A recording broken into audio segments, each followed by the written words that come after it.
just getting started with a brand new book. It comes out today. It is called Let Me Finish. Trump, the Kushners, Bannon, New Jersey, and the power of in-your-face politics. Christie, the former governor of the state of New Jersey, joins us live. It sounds just like me when you do that. No, it doesn't. There's no one who sounds exactly like you when you yell. The book is terrific, and we're going to talk all about it in the next segment. If you got a question for the governor, go ahead, email us at friendsoffoxnews.com. But because you are, much like Nancy Pelosi, a master legislator, let's try to figure out where we go from here regarding this 3-week, respite from the government shutdown. Chuck Schumer essentially says the president needs to stay out of the negotiations. Yes. Listen to this soundbite. In the past, when the president has stayed out of it, when the president has given Congress room, we've been repeatedly able to forge bipartisan agreements. When the president injects maximalist, partisan demands into the process, negotiations tend to fall apart.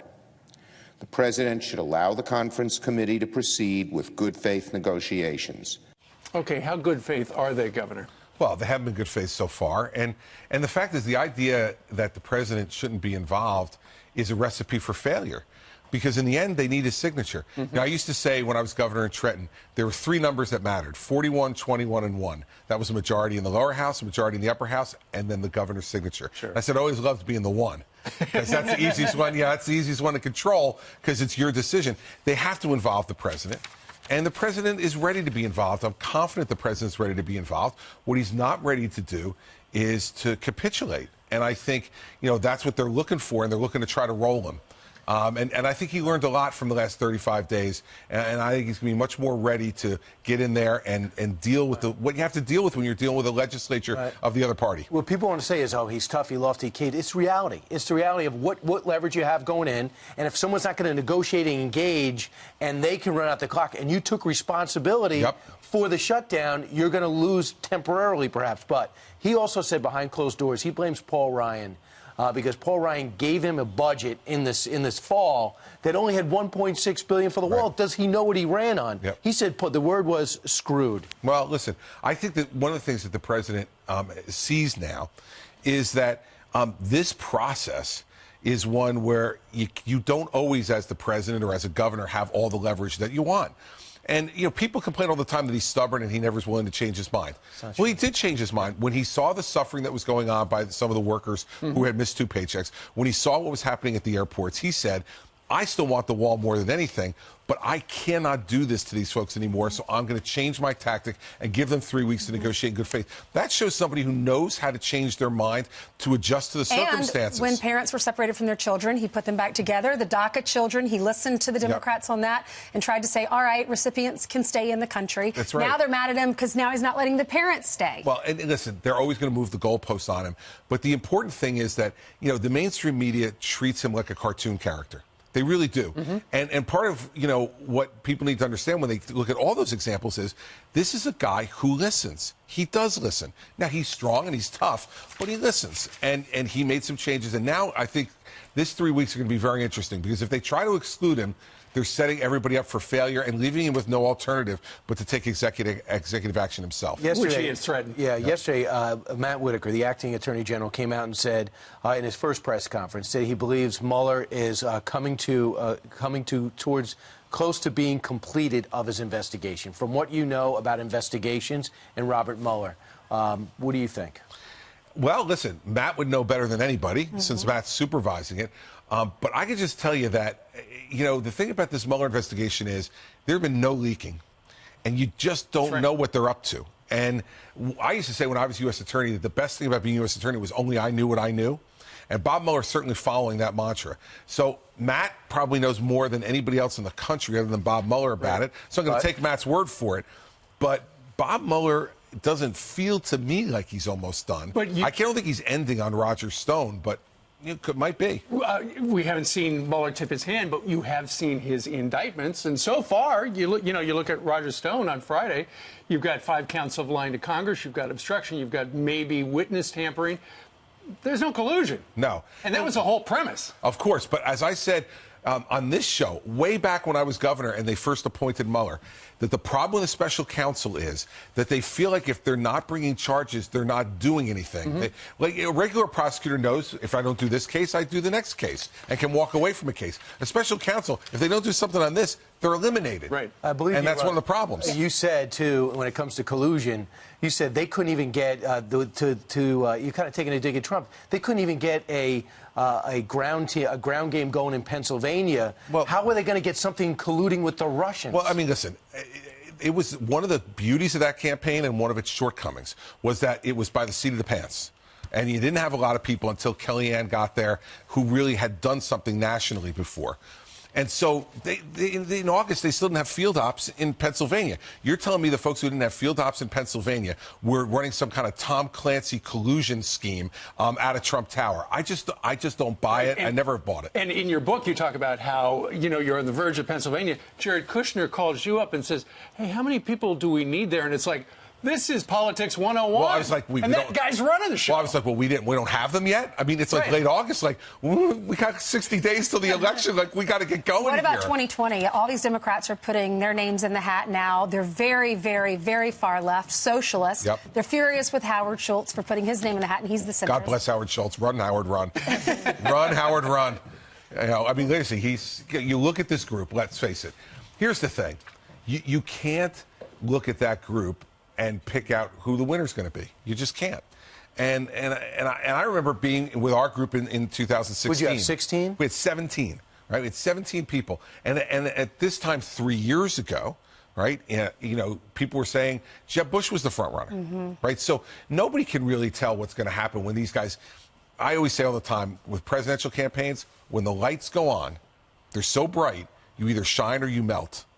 And we're going to see a whole bunch of these people who think they're going to be president melt really quickly. I remember the morning of the New Hampshire primary, you joined us at our first ever diner location, the Airport Diner in Manchester. It was you, Donald Trump, and Jeb Bush all together. Yep. That was pretty much the starting gate. Yep. And things didn't work out for you. Nope. The president wound up winning New Hampshire. Yep. In your book, though, you make it pretty clear that you were, if not the choice, the number 2 choice to be vice president. But the one person between you and that job was probably Jared Kushner. Well, that's the way it sounds, and that's certainly what I was told at the time. And the president and I have a 17-year friendship, and I think that's what a lot of people don't understand. This is not, I didn't endorse Donald Trump, 3 weeks after I dropped out of the race. Because, well, I liked him. I endorsed him because we had a long-term friendship, and I knew that if I helped him, that I could help him be a good candidate, a better candidate, and hopefully president. And you helped him. 0 governors had endorsed him. 0 senators you write about in your book had endorsed him, and you did. And even some people on your staff were not supportive of you endorsing him. But he is your friend for 17 years. Would you go up against him in 2020? No. You wouldn't. No. And you did say never say never in a I said never say never to run into president someday. Okay. Right. And that's, no, listen, I'm not challenging the president in 2020. I'm a friend of the president. I'm a supporter of the president. Right. And I fully expect the president is going to be our nominee.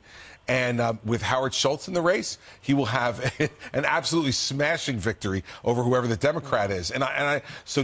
What I answered a question in California a week ago where they said, will you ever run for president again? I said, well, ever is a long time. Right. So you never say never. I'm only 56 years old, but no. Right. Some people misinterpret that one. 2020 is the president's game to play. Right. And would you run if Steve runs? Or you? Yes, I would run. No, I would run against Steve. It's a Jersey thing. A Jersey thing. What about the friendship? Look, it's like the semifinals. You got to see who the Jersey king is, and then you move from there. That'll be easy. Speaking of the Jersey thing, and you talk a little bit about that because the feeling was that because you were running the transition, it was you and 2 other guys from Jersey, and somehow it got into the president's head, probably from his son-in-law, that it was a Jersey thing. But there were 140 other people. There were 140 people, and there were 3 guys from Jersey. Right. And by the way, the 3 guys from Jersey, none of them were getting paid. Right. Which is unusual for Jersey guys. It took no pay for Everybody is volunteer. Regarding Jared Kushner, though, the reason he did not want you in the administration, didn't even want you got fired by Steve Bannon for the transition after you'd done all that work for like 6 or 7 months. How you kept your cool, I don't understand. Yeah, no kidding. But you say... I love the president. That's how I kept my cool. You do tell the story about the reason Jared Kushner didn't want you, and you guys came to blows in a room with Donald Trump, is he was still angry that you put his dad away for 24 months. But you detail in the book what his dad allegedly did, and it was not good stuff. Listen, it's not allegedly, Steve, because he admitted it. He pled guilty. I mean, this is not a case where someone says, well, it was a run-amok jury and I wasn't really guilty. He pled guilty to 18 counts. Right. And so, you know, I was doing my job. And that's exactly what... And I have to tell you how much I admired the president that day. Because it was just me, the president, and Corey Lewandowski in that room. And Jared was making his case about why I was untrustworthy because of what I had done to his father. And you know what the president said? He said he was doing his job. He said, Jared, how can you criticize Chris for doing his job? He was the prosecutor. He had this evidence. You would have done the same thing if you were in his position. And he went on to say, too, if, you know, your dad did some really bad things, and it was his brother that brought the case to you. Yep. You didn't even know about this whole thing. They had videotapes. You pick up a cell phone. I could have prosecuted this case. Yes, you could have. Right? I mean, because I watched Paper Chase in 1978. So this is not your fault, and it's amazing that he never let it go. No. And in the end, I think it's hard not to conclude he hurt the president's first 2 years. Well, listen, getting rid of the transition, and it was not only Jared, to be fair, Steve Bannon, Rick Dearborn. Steve Bannon fired you. Right, Steve was the one who pulled the trigger. But worse than firing me was they threw out the work of 140 people for 6 months.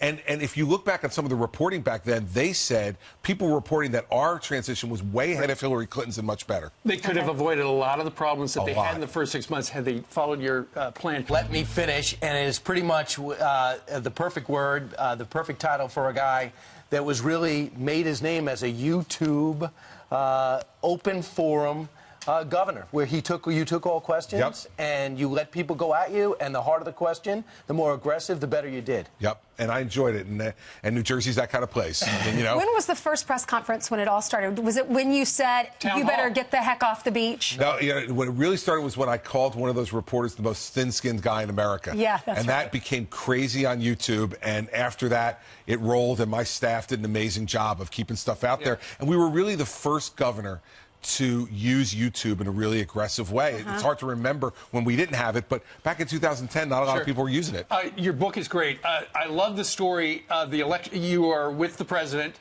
soon-to-be President Donald Trump. Stephen Miller had crafted a great concession speech, but said, you know what? We don't have a victory speech. And then you sat down to try to figure it out. And we all sat together. It was me and the vice president-elect and Stephen Miller and Jared and Ivanka. But what does that say? There was no victory speech. Well, it tells you what the mindset was. Listen, when I got to Trump Tower that night, the exit polls were already out. You all remember the exit polls were awful. Bad. Really bad. And you can't help but be affected by that. And I think everybody was.